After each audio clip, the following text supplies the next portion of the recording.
Seminggu yang lalu datang SMS WhatsApp ke handphone. Ustadz Abdul Somad, saya tak sanggup menjaga orang tua saya, kakak saya pun juga tak sanggup, abang saya pun juga tak mampu. Bagaimana kalau kami serahkan mereka ke panti jompo? Ada ternyata hari ini orang tua yang mau diserahkan ke panti jompo karena dia selalu melaga kami, mengadu domba di antara kami, karena ngomongnya kasar, menyumpah serapah kami. Saya jawab pakai poin-poin. 1. Dosa minum khamar boleh jadi orang kena azab di akhirat. Dosa berjudi boleh jadi orang kena azab di akhirat. Di dunia banyak orang peminum khamar, pakai sabu-sabu, pakai narkoba, hidupnya enak kalau tidak ditangkap BNN. Tapi dosa kepada orang tua 2 kali kena azab. Di dunia kena, di akhirat kena. Kau serahkanlah orang tuamu ke panti jompo, insya Allah nanti kau pun akan diserahkan anak-anakmu juga ke panti jompo. Kalau ada orang kena azab di dunia, apakah nanti di akhirat dia kena azab lagi? Dia kena lagi di akhirat. Lalu yang azab di dunia itu untuk apa? Itu baru DP-nya saja. Banyak orang berbuat dosa, tapi kenapa hidupnya di dunia enak? Nanti diazab di akhirat. Tapi ada satu dosa, kalau dia lakukan di dunia dia kena, di akhirat tambah kena lagi. Itulah dosa durhaka kepada orang tua. Malam ini kita sedang ditunjukkan bagaimana berbakti kepada orang tua. Apa hukum membangun bangunan seperti ini? Tanahnya tanah wakaf tak boleh, karena tanah wakaf milik umat Islam. Kalau kita bangun kubah di tanah wakaf milik orang, maka banyak orang lain mau dimakamkan di sana. Tapi kalau tanahnya tanah milik pribadi punya kita, maka ketika Habib Umar bin Hafiz Darul Mustafa Hadramaut Tarim Yaman ditanya, Habib, apa hukum membangun kubah? Kata Habib Umar menjawab, bukankah makam Nabi Muhammad sallallahu alaihi wasallam berada di bawah kubah, berada di bawah atap? Iya, itu kan Nabi. Bukankah di sampingnya ada makam yang bukan Nabi, Sayyidina Abu Bakar Siddiq? Di sampingnya ada makam Sayyidina Umar bin Khattab. Jadi membangun kubah gunanya untuk apa? Supaya orang nyaman membaca Quran, nyaman baca Yasin, nyaman baca Al-Fatihah, tenang berzikir dan berdoa, bukan untuk menyembah, menghambakan diri. Maka perbuatan itu hukumnya mubah. Bukan kata Abdul Somad, begitu kata para ulama. Sampai hari ini Abdul Somad tidak pernah berkata menurut saya. Siapa saya? Saya selalu hanya menukil. Begini kata Imam Syafi'i, begini kata Imam Nawawi, begini kata Imam As-Suyuti, begini kata Syekh Muhammad Said Ramadan Al-Buti, begini kata Syekh Yusuf Al-Qaradawi, begini kata Habib Umar bin Hafiz, begini kata Habib Ali Al-Jifri. Lebih selamat mengutip pendapat para ulama daripada kita berpendapat sendiri yang level kita mungkin hanya debu-debu di sendal para ulama. Tapi insya Allah yang ada di hadapan saya ini akan menjadi para habaib dan ulama besar di masa akan datang, dengan syarat berbakti kepada orang tua. Kalau belum bisa membahagiakan orang tua, paling tidak jangan menjadi masalah buat orang tua. Jangan sampai SMS, WhatsApp, telepon kita masuk ke handphonenya naik darah tingginya. Jangan sampai nama kita muncul hidup handphonenya kumat jantungnya. Kenapa? Si pembuat masalah pasti datang membawa masalah. Dari mulai lahirnya bermasalah, sampai sekolahnya bermasalah, menikahnya bermasalah, punya anak pun masalah. Kalau begitu saja kau hidup bagus, kau cari laut. Untuk apa? Terjun kau ke laut biar dimakan ikan hiu. Maka alhamdulillah hari ini kalau diceramahi hanya sekedar menyebut hadis, ya Rasulullah sallallahu alaihi wasallam, ayyul a'mal ahabbu ilallah, apa amal yang paling dicintai Allah? As-salatu ala waqtiha, salat pada waktunya. Qultu summa ayyun, apa lagi ya Rasulullah? birrul walidain, berbakti kepada orang tua. Orang tua ditempatkan setelah Allah. Wa qadha rabbuka alla ta'budu illa iyyah. Diwajibkan Allah engkau menyembah hanya kepada Dia. Wa bil walidaini ihsana, berbakti kepada orang tua. Nanti setelah orang tua tidak ada, barulah terasa. Kalau masih ada, belum lagi terasa. Ustaz kenapa ngomong begitu? Pengalaman pribadi. Sesudah tak ada orang tua, barulah. Hidup ini rasanya hampa, kosong, tak ada makna, tak ada apa-apa. Setelah dia tidak ada, maka yang masih punya orang tua, cium tangannya, cium keningnya, peluk tubuhnya, belikan makanan yang paling enak, kasih, beri ke dia. Belikan pakaian, kain, jilbab, baju, mukena kalau dia perempuan. Kalau dia laki-laki, peci, baju koko, kain sarung, menyenangkan hatinya. Kalau tak bisa memberikan materi, benda, karena kita tidak kaya raya, maka bahagiakan hatinya. Kau pakai peci, kau pakai sarung, kau pakai jubah, kau pakai koko, jilbabmu panjang kalau kau perempuan, senang hatinya. Itulah makna doa. Rabbana hablana min azwajina wa dzurriyyatina qurrata a'yun, sejuk dipandang mata. Datang bapak-bapak umur 70 tahun. Ustaz Abdul Somad tahu arti qurrata a'yun? Ya, qurrata a'yun itu artinya sejuk dipandang mata. Pernah mata Ustaz sejuk? Belum. Hati saya sejuk Pak Ustaz. Kapan itu Pak Haji? Ketika melihat anak saya datang jilbabnya panjang, bajunya menutup aurat. Anak-anaknya juga hafal Quran. Tapi ada yang satu lagi, anak saya juga kaya raya, mobilnya mewah, datang ke rumah pakai celana sempit, tidak menutup aurat. Panas mata saya Pak Ustaz. Oh, itu ternyata makna qurrata a'yun, sejuk dipandang mata. Apa yang menyatukan kita malam ini? Orang yang sudah meninggal dunia. Syarifah Farida sudah meninggal dunia sekian tahun lamanya, tapi bisa menyatukan orang yang masih hidup. Berapa banyak orang hidup mencerai-beraikan orang yang masih ada di atas muka bumi Allah. Tapi ada orang yang sudah tidak ada di atas muka bumi Allah, bisa menyatukan hamba-hamba Allah.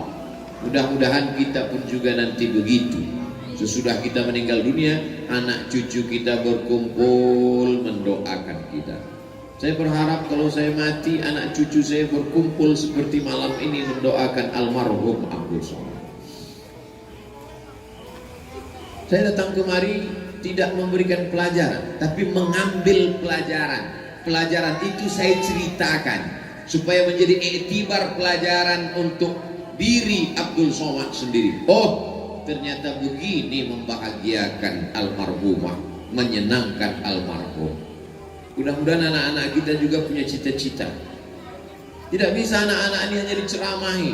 Berbaktilah kepada orang tua, sayanglah kepada ibu, sayanglah kepada ayah. Mereka melahirkanmu meregang nyawa. Dari mulai, mohon maaf, beribu maaf kalau kata-kata saya ini tidak sopan. Dari mulai engkau bersemi di dalam perutnya, dia mulai mual. Kenapa dia mual? Karena hormon dalam tubuhnya mengalami perubahan. Cairan berubah menjadi darah, darah berubah menjadi segumpal daging, daging mulai menempel di rahimnya. Lalu kemudian engkau membesar di dalam rahimnya yang awalnya kecil, lalu kemudian lebih besar daripada usus. Akhirnya tulang belakangnya membengkok, mual, muntah, sakit tulang, sakit nyeri, sampai akhirnya 9 bulan 10 hari. Inilah yang tak bisa diceritakan Abdul Somad karena dia tak pernah merasakannya. Nanti kalau saya ceritakan, kata ibu-ibu, macam pernah aja dia merasakan. Tapi kalau ada laki-laki yang mau merasakan, bisa. Pulang dari sini, beli kelapa muda, jangan dibelah, ikat di perut 9 bulan 10 hari. Bagaimana dia keluar? Berapa jahitan, robek kulitnya, meregang nyawa, taruhannya mati. Waktu itu belum ada lagi operasi sesar, bukan seperti sekarang. Kalau sudah sekian jam tidak melahirkan, maka suami dipanggil, bapak, ibu, keluarga. Apa kata dokter SPOG, spesialis kandungan? Mohon maaf, ini mesti disesar, belah lahir. Zaman dulu tidak ada, taruhannya cuma dua, melahirkan atau mati dalam kandungan. Akhirnya keluar judul sinetron, beranak dalam kubur. Itu pelecehan. Mana ada orang beranak dalam kubur? Menakut-nakuti orang jadi hantu.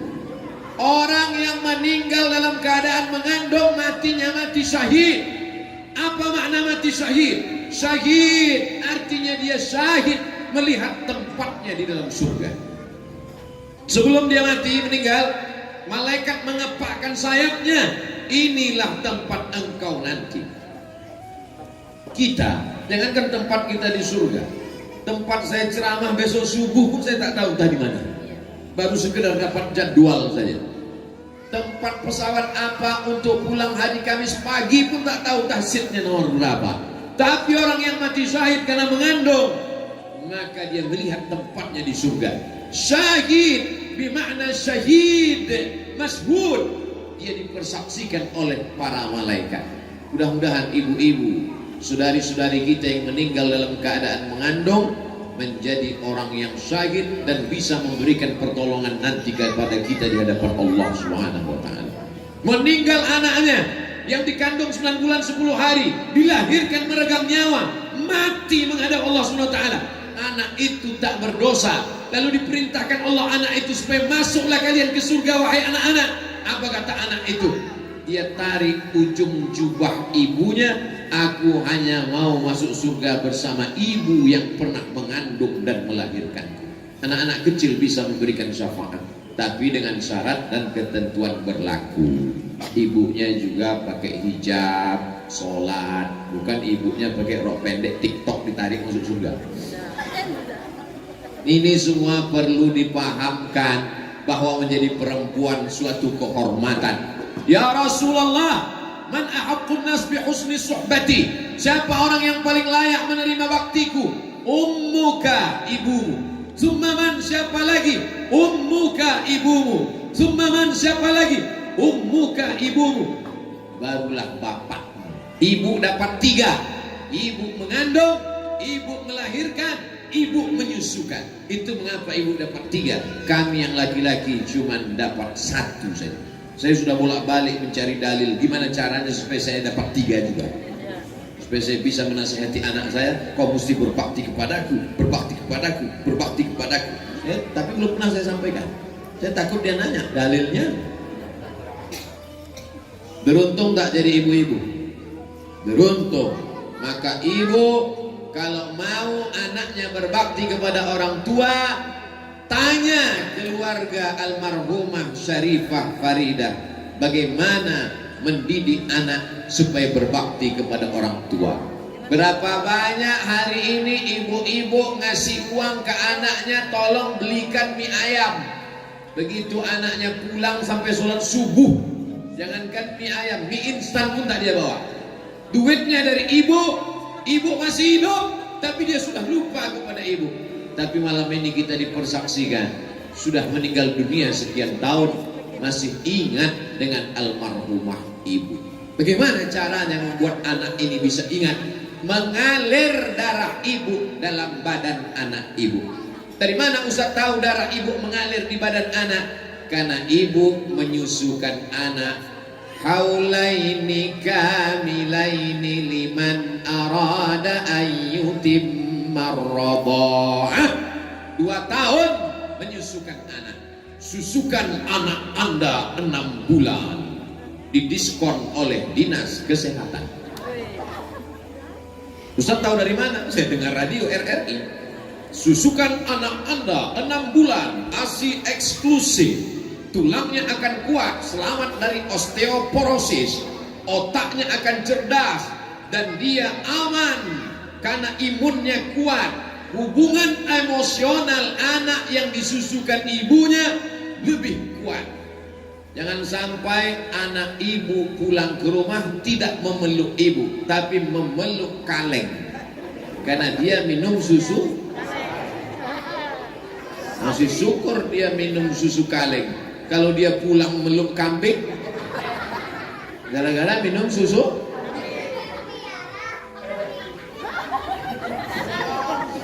Maka insya Allah semua anak-anak ini sifatnya menurun. Ibu-ibu yang malam ini jilbabnya panjang, menutup aurat, solehah solehah, anak-anaknya pun menjadi anak yang soleh insya Allah.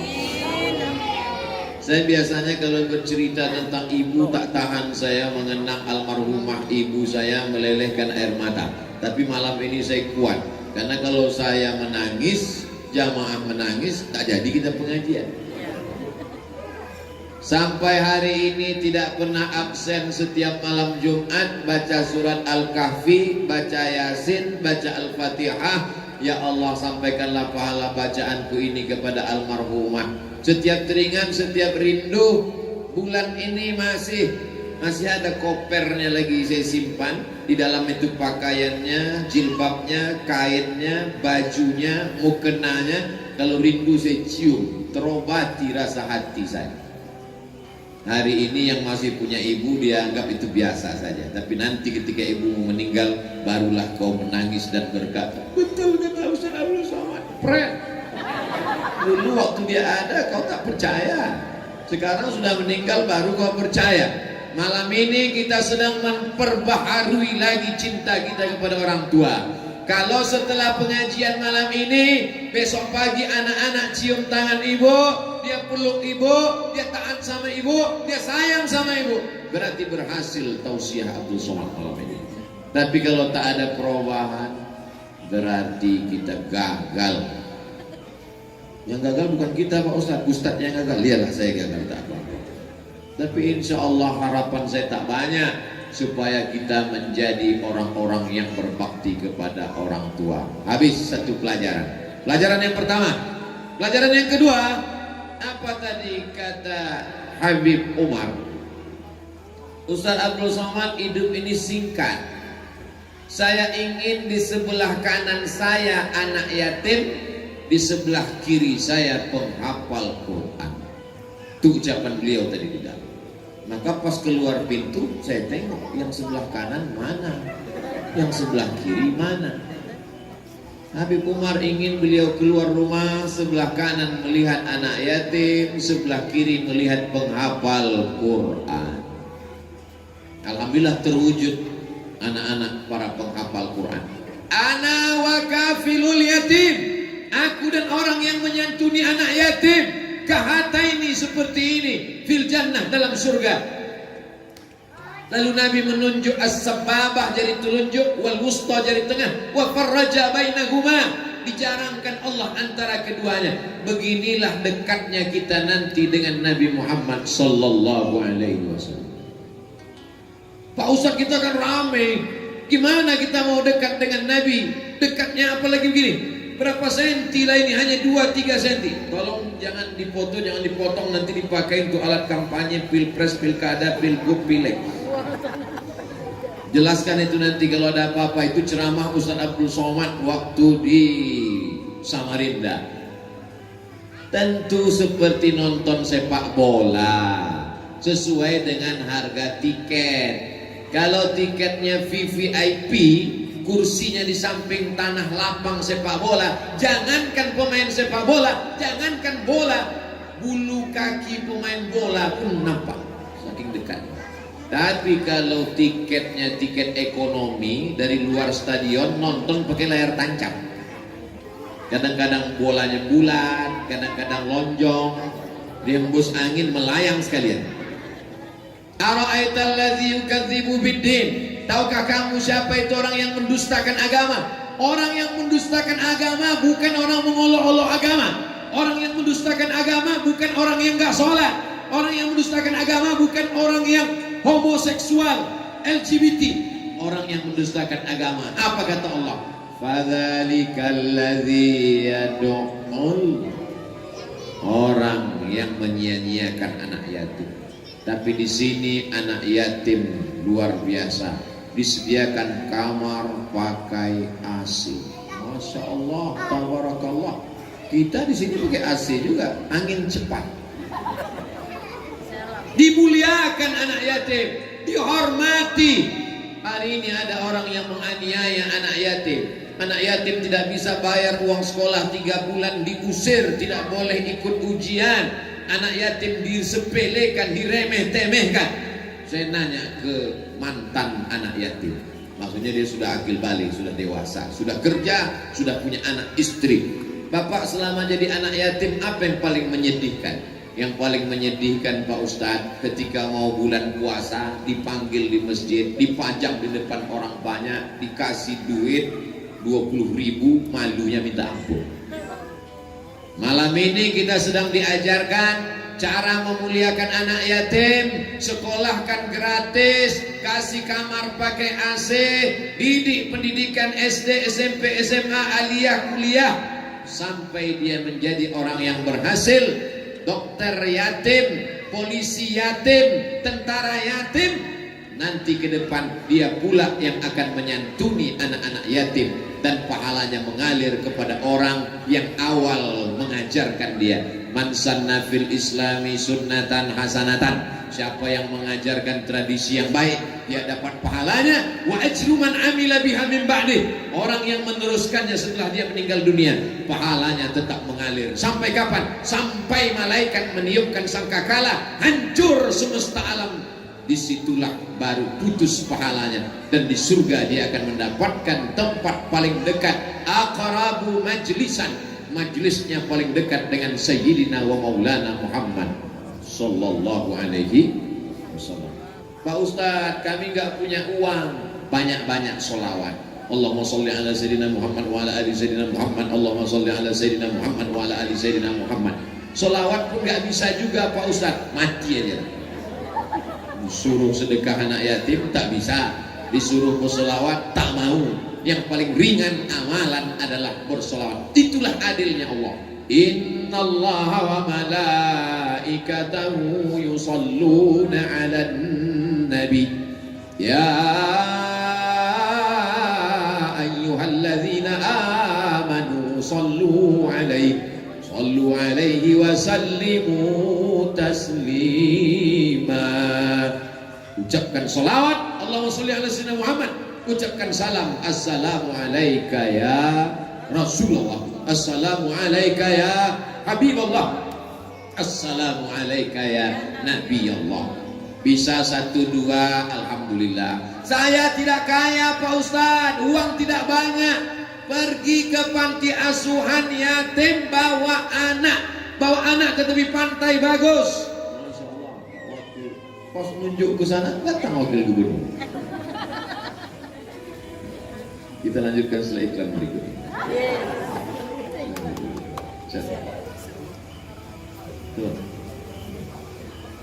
Masya Allah. Sini Pak, sebelah sini. Biar bagus fotonya satu di kanan. Biasanya ceramah ini kalau berhenti diulang lagi dari awal. Saya tak ingat lagi. Sampai mana tadi? Bahwa menyantuni anak yatim kalau tidak mampu, tidak sanggup. Pak Ustaz, kami tidak sanggup membiayai sekolahnya, kami tidak sanggup memberikannya kamar pakai AC. La yutraku kulluh, la yutraku kulluh. Kalau tidak bisa dilakukan semua, jangan tinggalkan semua. Mentang-mentang tidak bisa buat semua lalu tinggalkan semua, jangan. Ibu hari libur, hari Sabtu, hari Ahad, pergi ke pantai, bagus. Pergi ke mall, enggak salah. Tapi sekali-sekali bawa anak jalan-jalan ke panti asuhan anak yatim. Assalamualaikum Bapak Kepala Panti. Waalaikumsalam. Ini panti asuhan, bukan panti jompo. Oh salah. Cari satu lagi. Assalamualaikum. Waalaikumsalam. Ini panti asuhan, betul, tidak salah lagi. Ngapain Bu? Saya bawa anak saya kemari. Untuk apa? Untuk mengajarkan kepada dia bagaimana menyantuni anak yatim. Ustaz Somad kemarin ceramah katanya santuni anak yatim. Saya tidak mampu, maka saya hari ini membawa anak saya untuk makan bersama anak yatim. Berapa orang anak yatim di sini? Ada sekitar 100 orang. Saya mau ngasih makan. Semuanya? Enggak, 2 orang aja. Ibu 1 bungkus, anaknya 1 bungkus, anak yatim 2 orang, makan bersama. Ibu memang bawa 2 bungkus, tapi ibu sebanyak 50 orang. Berarti berapa bungkus? 100 bungkus. Tetap bisa berjamaah. Yadullah ma'al jamaah. Allah akan memberikan pertolongan bersama jamaah. Anak ibu melawan, tidak patuh, tidak sayang, tidak hormat, bawa ke panti asuhan tempat anak yatim. Dia akan nanya, ini di mana, Mak? Panti asuhan. Kenapa mereka di sini? Ayahnya meninggal, emaknya meninggal. Kau pun kalau macam-macam, ku tinggalkan di sini. Pulang dari sana, anak ibu akan lebih sayang kepada ibu. Pulang dari sana, mereka akan lebih hormat kepada ibu. Kalau tidak percaya, lakukanlah besok pagi. Lebih cepat, lebih baik. Amal baik jangan ditunda-tunda.